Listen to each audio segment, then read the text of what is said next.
Honorable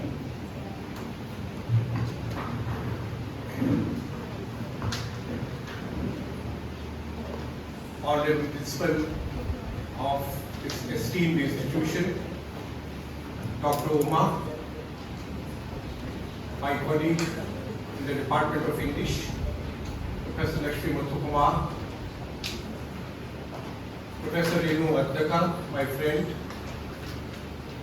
other distinguished dignitaries on the dais, my colleagues, Seema, Divya, others from the Department of English of this college, other faculty members from various other disciplines,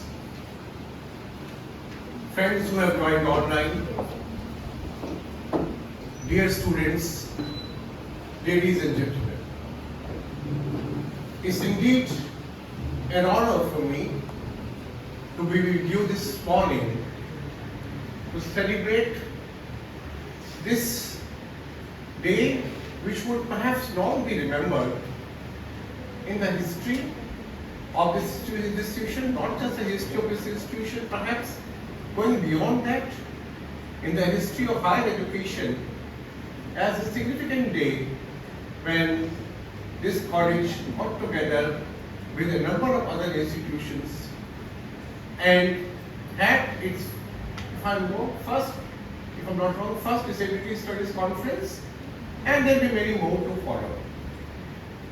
I'm really grateful for the opportunity given to me, for the honor which I know I do not deserve.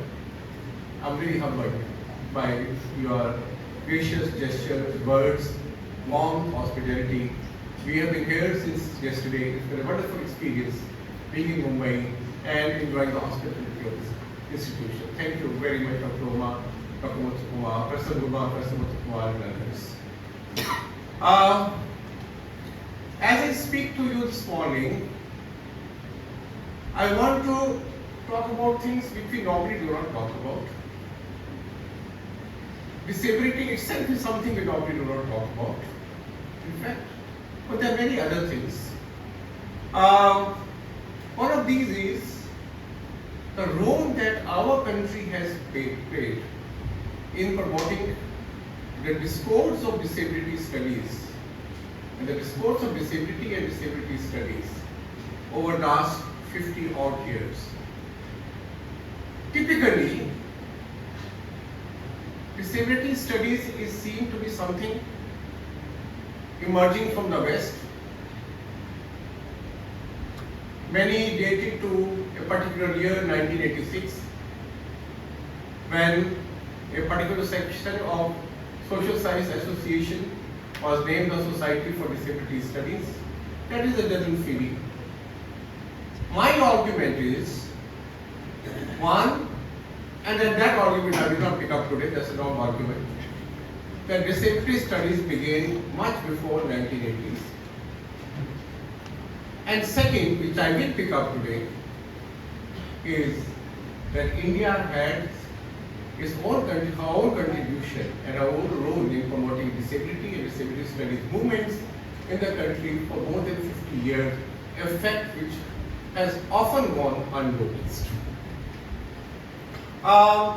It's very interesting that today we are talking about disability studies. We have a conference in education, is higher education institution, which is in line with certain provisions also of the Rights of Persons with Disabilities Act 2016. In particular, you can see on the screen 39(2)(f), 47(1)(b), and 47(2), which clearly mandate all the three sections and subsections read together, clearly mandate that all education institutions would have disability studies centers and have disability components included in curriculum in all courses.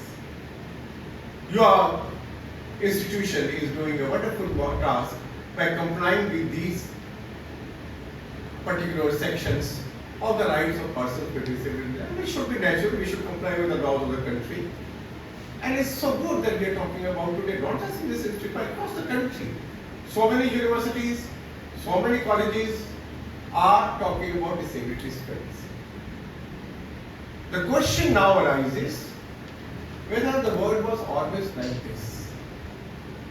Whether we were always so supportive to disability studies, whether we are always so sensitive to this issue, alive to this issue. Today we are in 2024. 10 years later, when I was earlier working in recording, but when I joined the university department 10 years later, 10 years earlier in 2014, by some luck, I had appointments in 2 departments. I was given appointment in 2 departments. Not very common thing, as you all know, but that apart. And I had a choice to make. And my then head of department of English said, it would be better for me perhaps to take up another department, my job in another department, because many of my ideas, and he meant ideas such as human rights and disability studies, would not be accepted in the English department. That was the day I decided that I will take up my assignment only in English department and ensure that next 5 years the area is well accepted. Today we have disability studies in our university as a compulsory course at the undergraduate level, honors level, compulsory course at the master's level. Many of our research scholars who are not even persons with disabilities are working in the area of disability studies. Many of my colleagues, in fact, who are not persons with disabilities are also working in this area. That's the change which has come about in the last 10 years. And why do we talk about last 10 years? As far as receptivity to disability in our education institution is concerned, in 1960s, it could not be thought of that a visually impaired student or a child with disability could go to a neighborhood nearby school. It could not be thought of. Today, if a school declines admission to such a child, the principal would be most probably suspended without much inquiry. It's a law. But at that time, it could be thought of. In mid or late 1960s, when a visually impaired person taught Masters of Philosophy in a prestigious university of the country, got a gold medal. Actually, the principal is from the discipline of philosophy. And then I'm sure if she is there, she will know, since she is from the discipline, she will know the name of Professor Vivek Prakash Verma, VP Verma. And it was he who was denied appointment. I don't want to name the university. It was not Delhi University, but we came to support and we offered him a job. But his own university where he studied denied him that appointment because he said, while it was good for a visually impaired person to study, he could not teach. And then the Delhi University offered him a job. He went on to become the head of department of philosophy at that time and a senior research scientific UGC. And his publications, his books are iconic in the area of philosophy. Another visually impaired person in 1970s was monitored for 2 weeks before he was given an appointment letter. In 1980s, a person with disability was refused to be interviewed by a college principal stating that such people do not need to be appointed, why should they be interviewed? So the point I'm trying to make through these examples is that while it's very natural for us and we think that we should be doing and we are doing, talking about disability and our sensitivity to disability studies. This was not always the case in higher education institutions, and this journey has been a very long and difficult one. Do not think what we are doing today in this room or elsewhere in the country as far as discussions on disability studies are concerned as something which is the order of the day. No. It's been a very long journey. A journey perhaps which started from 1968, the first Kothari Commission, which talked about integrated education. But I would also like to stress that the disability organizations have played a very important role in promoting disability sensitivity and disability studies in India. You see, when we talk about disability studies, often we take a very academic view of disability studies, which is not the case.